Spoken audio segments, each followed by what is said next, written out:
one like double-edged part of freelance is that because there's also, you're not like on a continuous contract with people, it also becomes like more competitive. So you're up against people who like live and breathe this stuff and are also really excited and like are hired as like specialists to come in and do things. So you kind of have to keep up with things. Like I just forced myself to like learn Unreal Engine recently, and it's been awesome, and it was actually really exciting for me to like dive in. Yeah, I think that it's also, I lost my train of thought. But for freelancing, I'm jumping in. For freelancing, don't you have to pay for your own equipment? So when you get into your lofty ideas of, oh, real time everything, you have to kind of build yourself up there. Otherwise, you have to go use somebody else. Yeah, how the big thing on that, how would you recommend someone interested in freelancing to get started? How do they go about it? Yeah, start small. Start by making your own thing. Like I was saying earlier, creating an IP and like starting to kind of build out a brand around that IP. So maybe you have like a cute little character that you like doodled on your notebook one day and you've been doodling him ever since. Now can you start animating him and putting out little clips of that? Can you do it in different experimental art styles while you're like learning and exploring different art styles? And then people are seeing and they're recognizing the character and associating that with you, but they're also seeing the really cool art style that you're using, and they're like, I can use that for my brand, and now there you go. So it's starting small and just putting yourself out there and putting your work out there. Yeah, get on people's minds, get your work in their feeds, and like talk to other freelancers and stuff, and you know, you'll end up making the connections that will kind of lead to those kind of jobs. In the beginning, it can be a little bit scary, like right when you're starting off because you have no clients, but very quickly, like you'll work at a place, you'll meet other freelancers there, they'll go work other places, they'll recommend you, and like pretty soon, you're gonna be getting hit up with more jobs than you can handle, and you'll just have to start recommending other friends to those jobs. And that's kind of, again, how the freelancers sort of like network, like, you know, like, Illuminati sort of like works. Yeah, I'd say, yeah, second both of those. Also, just do small projects for your friends. Like, honestly, offer to do things for free for just like homies or for like some small artist that you like a musician or whatever. And it's just like a good way for you to build your own skills. It's kind of like a self-imposed internship. So it's important to just kind of give yourself these little deadlines, and eventually that will snowball. Like someone will see something that you made, you know, for free or for yourself, and then and see how that fits into their vision of something. I also think it's important to really focus on exploring a style that you're interested in, and like Chris said, like actually explore the tools and ideas that you're excited about, because the last thing you want is to get hired for just some like tutorial you followed that you weren't really excited about, and then you're doing like 50 jobs of just like the same whatever simulation that was really painful to make. And you're like pigeonholed into this style that you absolutely hate, but that's what everybody associates you with now. Yeah. So this is kind of a psychology question, but do you have to have an outgoing personality to freelance? And do you need a particular personality, and how do you develop it? Yeah, freelancing is definitely not for everyone. But I wouldn't say you need to be like outgoing. Like you don't necessarily have to be an extrovert, but you have to be ready to like, you have to be a hustler. You know, you have to be ready to kind of put in the work to sell yourself.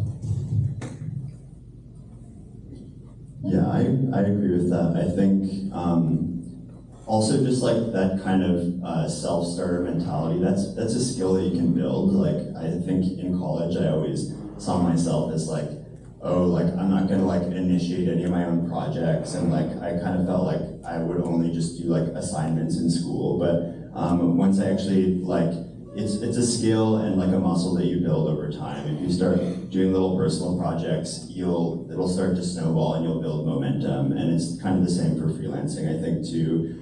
You can get better at sort of being your own boss, managing your own time. Like you can learn the skills to, you know, produce your own projects and negotiate. It seems scary at first, but it's really not that bad. And again, you just get to learn a little bit about everything. So on the business side of things, what can artists do to establish protections from ghosting, non-payment, disputes, or otherwise deadbeat, aka loser clients? Yeah, I've never had a client like not pay me. They can sometimes like pay late or you have to bug them to pay you. There's like a trick that I haven't actually had to use, but I know that friends have used where if, you know, they're like late on the payments, you send them like a second invoice and, you know, you add like a late fee onto it and then they're like, hey, what the heck is this? And you say, oh, sorry, my system automatically sends that when you don't pay me in time, but I'll waive it if you pay me right now. Yeah, I don't know, for the most part, it's like, just like communicating with people and like, you know, you can always ask for like half up front if it's like a sort of flat rate thing. At this point, I feel like, you know, people, everyone that I've worked with has been pretty trustworthy. And no one's like trying to get away from paying me. So yeah, I don't know, just like work with trustworthy people, I guess. Always have a contract. Yeah, I think I started off by not doing any contracts, and I honestly still don't do any. But email, just like having a paper trail at least, is like, that's the thing that I always make sure to do. It can't be like a conversation and an understanding, like it needs to be in writing somewhere. Yeah, and I think, yes, 100%. I should do it. I don't do that. I luckily, I am at a point where I'm working with clients who are always paying me on time and are trustworthy for the most part. For anything like super big financially, you should definitely have a contract that denotes specifically when you'll get paid and like upon delivery of certain things. I do think just in general, it's a really good idea to really curate the people that you work with too, especially once you get to be a little choosier. Just like, it's not worth it working with that person who paid you like 5 months late again, you know, like it's disrespectful to yourself and it also like hurts the industry if you like continue to help people like that out. So yeah, there's a little bit of watching out for yourself that you have to do. My friend Tom one time wasn't getting paid for it. He was doing like visuals for the rapper Logic. They didn't pay him for like a year of doing visuals, and at the end of it, he made a really funny like animation of to like the Logic song of just like an invoice sort of like slowly animating in and then like flashing back and forth, and it was pretty awesome. And then they paid him. Okay, so why don't we open it up to questions for the next couple of minutes? Does anybody have any other comments they want to add or anything like that? Or questions? Sam sort of answered a little bit, but in terms of the business aspect, you know, you brought up things that seem to involve accountants, lawyers. Are there resources for freelancers to help them know how to write contracts, how to deal with taxes, or attorneys or accountants to help them? Yeah, the question is where there are available resources to advise on contracts and payment terms and deals and all of that kind of stuff. Or you get templates. I just have an accountant, and I just sent him all of my like 1099s at the end of the year, and like a list just like that I keep in a Google sheet of like all of my expenses or my my write-offs and stuff, so any computers or whatever that I buy. And then he just kind of like asked me like, oh, did you pay for studio space, did you whatever, and like we'll just make sure I'm not missing anything. But it's honestly really not bad. Use like an invoicing software. I use Wave apps, which is like really easy and free. And then it'll just like kind of keep track of all of your stuff. So even if you're missing a 1099 or whatever, you'll have track of like exactly how much money you made, and you can just send that to your accountant or whatever. But yeah, just having an accountant that you can give a phone call once a year and like they'll figure it out for you. It's not too bad. For contracts and stuff, if you don't have a lawyer, which you don't necessarily have one or need one until you're getting into like your own personal intellectual property. But if you can just Google and find like template contracts, and as long as both parties sign it, like that is legally binding. So you can do that. And then there is a kind of burgeoning wave of creator co-ops that are kind of building up right now, where a bunch of freelancers get together and they're like, let's be a company together. And there's a nonprofit organization called Legends Animated that is providing a lot of really cool resources for people who want to build a creator co-op. Yeah, in the past I've just looked at those kind of online resources, taken those templates and kind of kit bash them together, or like use ChatGPT. Yeah, exactly. Like combine this contract with this contract, and then write in these couple of rights for me, and that usually does the trick. I've never had to sue anyone though, so who knows? Any other questions? Yes, you. What is the best and smartest way to price yourself when you're doing work for other clients? I always like to use a day rate, and I like to just talk to other freelancers doing similar stuff to know what day rate to charge, or rather that's what I did in the beginning. Also, I remember I worked at the studio for a bit, and there was a freelance producer who worked there, and he saw that I was doing Cinema 4D and 2Dini, and was good at all this stuff, and it was not that long after I got out of school. And I was charging, I think, $500 a day. And he told me, hey, dude, what's your day rate? What are you charging? I was like, 500. He's like, dude, charge at least 650. And so I just bumped it up. And, that was great advice from Juan, the freelance producer working at this place. And he doesn't have sort of a stake in the company, charging me a lower rate than I should be getting because he's a freelance producer.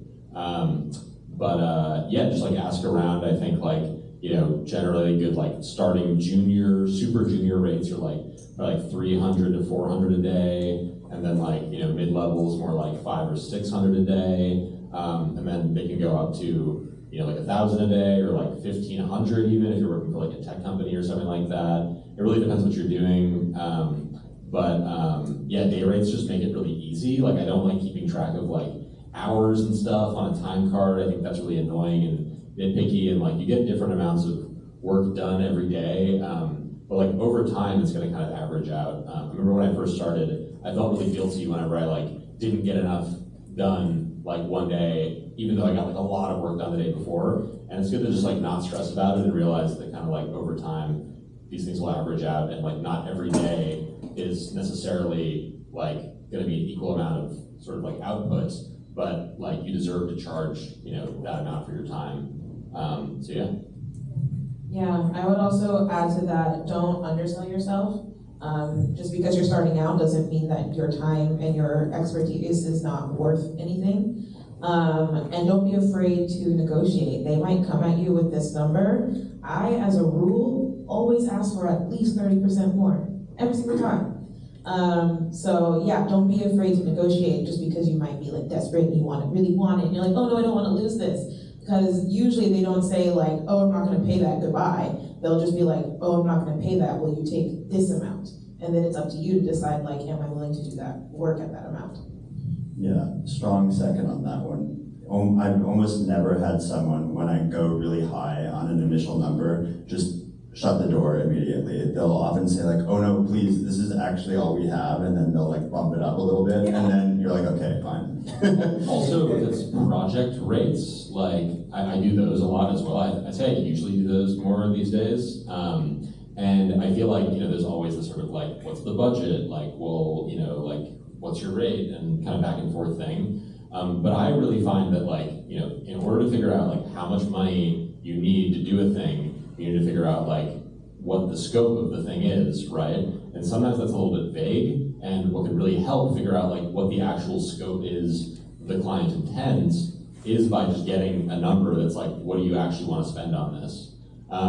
So if they really won't give you a budget, I just then we'll be okay, let me just estimate what I think this could end up taking at most, and give them a high number. And then they say, whoa, we actually 100K is not what we were thinking of spending on this, really more 25K. And then I'll be okay, well, yeah, so exactly, you do have a budget, and well, okay, what's the version of this that could be done for 25K? Now I'll kind of pitch you that scope.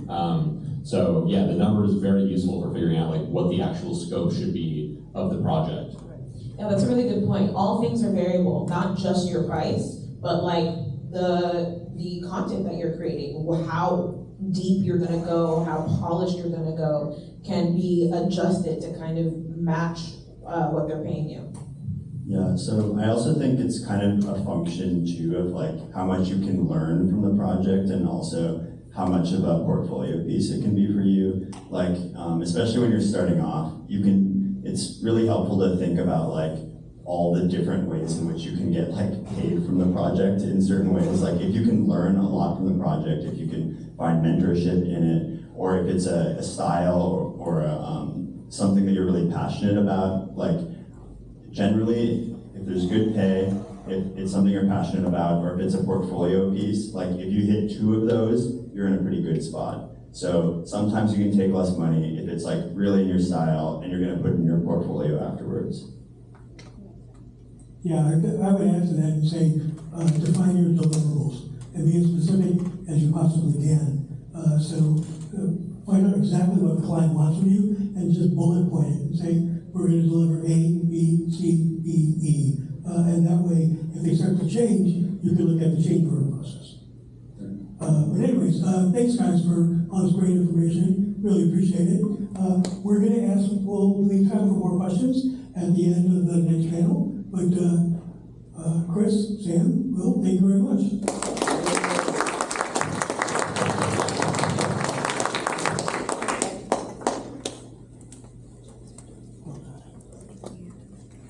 Okay, so now Chris and David and Samir, he's the most good stuff.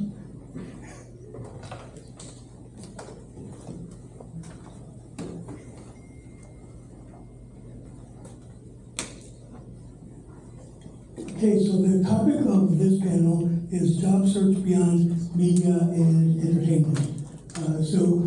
Joining us this evening we have David Long. David is a seasoned motion design professional with experience in automotive and aerospace industries. Beginning his career creating motion graphics for commercials and unscripted television, he transitioned to full-time automotive work. As a visual designer at General Motors Advanced Design Studio, he played a key role in automotive UX/UI development, designing and animating human-machine interface projects for advanced concept vehicles. Since returning to freelance work in 2022, he's collaborated on various vehicle and live event projects, broadening his expertise beyond automotive HMI design. He's worked with Fortune 100 companies, developing interactive displays and immersive experiences for corporate installations and trade shows.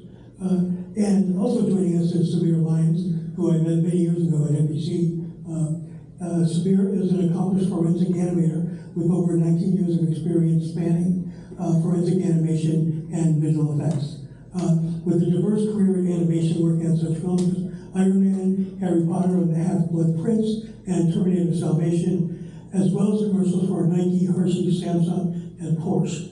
As the owner and director of All Rise, he specializes in transforming complex case data into compelling visual narratives for trial and mediation. His experience extends across a broad spectrum of cases, including personal injury, medical malpractice, civil rights, and accident reconstruction.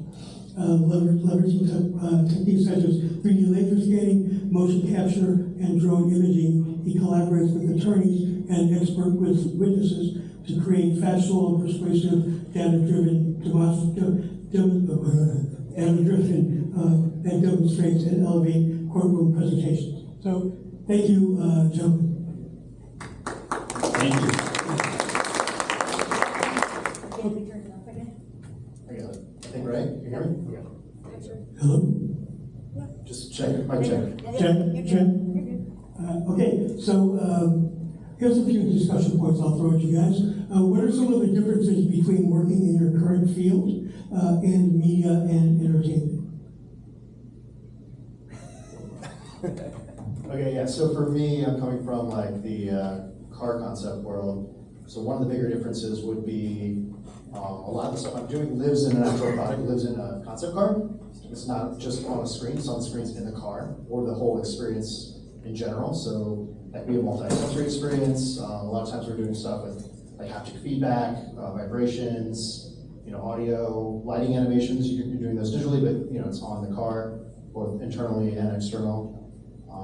Scent diffusers, all this kind of crazy stuff. So you're bridging this gap between what the car designers wants and the concept and the premise of the vehicle and that story. It's still storytelling, but it's brand specific, so it's either like luxury or something more rugged or sporty, performance based. And then you're usually working with either like a creative technologist or developer or a vendor to kind of realize that whole experience. So that's, I guess, one of the main things for me. Flying cars? Yeah, actually one of them was a flying car. Yeah, Cadillac, yeah. These are concepts, so these are not actual working things, yeah. Samir? Well, I think the most obvious difference is the content.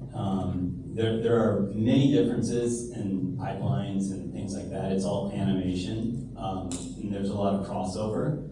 But really the content is pretty crazy. I mean, it is forensic animation. If you've seen CSI or some of these shows on Netflix that are how to be a murderer or whatever it is. I mean, there's two types of people. There's the people that love the blood and the mystery and then there's people like me who hate it. I don't know who in this room has seen an autopsy, but it's not cool. It's disgusting, and that's a part of the job. Not a big part of the job, but it's pretty common. And so when I was animating like on Terminator and all these cool movies and commercials, and you're showing all this crazy stuff happening, people getting hit by cars, and then you do it for real with real people. It's very, very different, and it's a lot to get used to. So I think that's a major difference. There's a lot of differences in pipeline things we can get into, but I'd say the content is huge. I'll do another quick one. For me, I'm just like the timelines are a lot different too. Like with commercial work, it's kind of a race. With automotive world, like this concept could take like a year or more, so you could be on that off or on, and you're like with the same thing for quite a while. So something to get used to, I guess. Yeah. Okay, so how did you get into these industries? How did you get into automotive and into forensics? One of the first jobs in LA for me was automotive advertising, so I was doing like lighting and rendering, online car configurators, so on the advertising side of things. Then I did more trade shows, corporate installations, that sort of stuff. But we were talking about networking earlier. Kept in contact with my network and realized what was happening in the automotive space too. There's a lot of electrification, autonomous driving, just the screens were going digital. So I wanted to get back into that world. I wanted to be kind of influencing the product a little bit more than just kind of selling it. So luckily I got into that world at a car company, and then that's a whole different experience. Like we were just describing the differences where you might also be like an expert by default because they're car companies, so they mostly design and make cars. They don't do motion graphics. It's a need to communicate, like doing internal videos and also the experience side of things. But it's growing. But if you're a small satellite studio like there was here, or still is here in LA, you're kind of a very small team, very diverse team, and you're wearing multiple hats, and it's a completely different experience. But yeah. Yeah, it was hard for me. I worked in VFX for, like you said, for 12 years, and it was a lot of fun. I worked on a lot of movies and commercials and met a lot of fun people. But around year 8, 9, I kind of didn't like it anymore. I was kind of getting an itch to do something else, and I felt like I was trapped. There wasn't a lot I could do with this skill set. And I explored recruiting. I did that for a year at NPC. That's where I met you, and that was great because I got to meet a lot of people and talk with a lot of artists and learn a lot about what artists wanted and needed out of a job. But it wasn't for me, and I went back onto the box and kept working. But eventually, I applied for a job in many different avenues. This was one of them, as a head of a 3D department at a forensic animation studio. I took the job when it was offered, and really it was just like a dude in the room. He was basically a freelancer. He was operating under a company, which everybody does in this industry. And we built that company from 2 people to 15 people within 2 years. And you know, I did that for about 4 years, and I learned a lot. And it was refreshing. It was new. It was very, very different. I mean, my clients were not art directors and ad agency creatives. They're PI attorneys and expert witnesses. You know, it's a very, very different field. And it was a lot to learn. But after that, you know, COVID hit. Everything changed. 4 years later, I got out of that, and I started my own thing, which is what All Rise is. And you know, it was a tough transition, but that's how I got into it. It was just, you know, it took me 2-3 years to find it, but I'm happy I did. And it was very different. When I was leaving the VFX industry, I mean, there wasn't the issue there was now. I mean, work was huge. I mean, it was great. And it will be that way again, but it was very different. You know, I was very, very burnt out of the hours, and that's why that was the catalyst for change for me. Do you get to go to like the deputy sheriff and say, I need a drone in the sky right now, or this is not going to? Yeah. Yeah, that happens. Yeah, sure, I can do that. And are you your own drone operator then? No, I don't. I hire hire people. I don't. Yeah, you don't want me flying a drone. Right on. I don't know. I've never done it. I don't know. Is it hard? Maybe it's easy. I don't know. I haven't done it, but no, I don't do that. Okay, thank you for that. And so what's your advice to someone thinking of getting into this industry or in these industries? Well, for me, I mean, if you're interested, if you don't care about the blood and the guts, and you know, here's the thing though. One of the biggest differences as well is you really have to approach things. You really have to have an analytical mind. Not that creatives do not, right? But people that I hire from VFX to work on some of our jobs really, really struggle because, you know, they're just so focused on making it look cool. And that's great, but if it's unusable in trial, it does nothing, you know. And what I mean by that is, you know, you have to use all the available evidence that's given to us. You have to look at skid marks on the road. You have to look at, all right, that photograph has the car in this position. There's no way it moved after the accident. Look at the dent in this car. And then you take all these puzzle pieces and you line them up, and that's how you create, that's the forensic side of it. You create the story based on all the available evidence, security footage, I mean, you name it, bullet holes, like all of it, you know, it all tells a story. I know about blood spatter. I don't know if you guys can tell which way the blood was going, but I can. And you know, and all that stuff tells these crazy stories. And if you're not approaching it from that way, it's very, very challenging and very hard. And I think that's probably one of the biggest things, or roadblocks to kind of get into it. But assuming you are, if all that sounds cool, there's so many ways you can go. I wouldn't recommend creating a business like I have. It's possible, but it takes a very long time. If you're lucky and you really want to do it, I would contact attorneys and be like, hey, I'm a freelancer and I can do this. You know, if you want me to do it. If you go that route, it's different than what those guys were saying earlier. You actually make less money as a freelancer than you do in a company because people hire, you know, these guys hire freelancers because it is cheaper. So I wouldn't recommend it unless you can do kind of the whole pipeline yourself. Then you could probably make well, you can definitely make some good money, but that's one way you can start. There's other ways. If you want to talk to me more about it after the show, I'd be happy to fill you in. And for me, I know we were talking about networking earlier, and I definitely can second that. Like, that's kind of the key. You know, go to events, go to conferences, the LA Auto Show. It seems like a large industry, and it is, but it's a small group of people, and even if you're at the same company, you're going to run into the same people over and over again. So yeah, just networking. Networking is key. I'm one of those people that pretty much every job in my career has been through a network connection.